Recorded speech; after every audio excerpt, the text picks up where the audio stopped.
Oats omelette చాలా healthy and tasty కదండి. So నేను ఓట్స్ ఆమ్లెట్ ప్రిపేర్ చేశాను. అది ఎలా చేశానో చెప్తాను. సో ఫస్ట్ ఓట్స్‌ని తీసుకొని మెత్తగా పౌడర్ చేసుకోవాలి. తర్వాత అందులోకి మనం నచ్చిన వెజిటబుల్స్ ఏసుకోవచ్చు.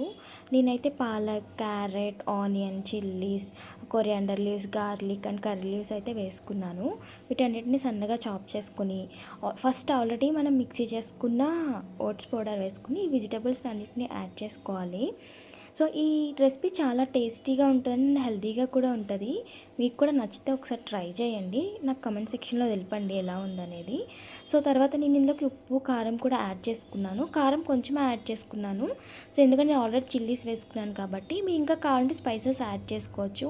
చాట్ మసాలా, గరం మసాలా, సో మీ ఇష్టం ఏమైనా యాడ్ చేసుకోవచ్చు. తర్వాత కలుపుకోవాలి. కొంచెం కలిపిన తర్వాత ఎగ్స్, నేనైతే 2 ఎగ్స్ని యాడ్ చేశాను. సో ఇలా వస్తుంది. దీనిలోకి కొంచెం వాటర్ పోసుకొని మనకి పెనం మీద వేయడానికి దోశ వచ్చేలాగా వాటర్ అయితే పోసుకోవాలి. పోసుకొని కలుపుకొని బాగా కలుపుకొని ఒక 10 to 15 మినిట్స్ పక్కన పెట్టుకొని తర్వాత మనం కావాలంటే పలుచగా వేసుకోవచ్చు, లేదంటే మందంగా కూడా దోశ వేసుకోవచ్చు. నేనైతే కొంచెం మందంగా వేసుకున్నాను. కొంచెం ఆయిల్ వేసుకొని టూ వైపు రోస్ట్ చేసుకున్నాను.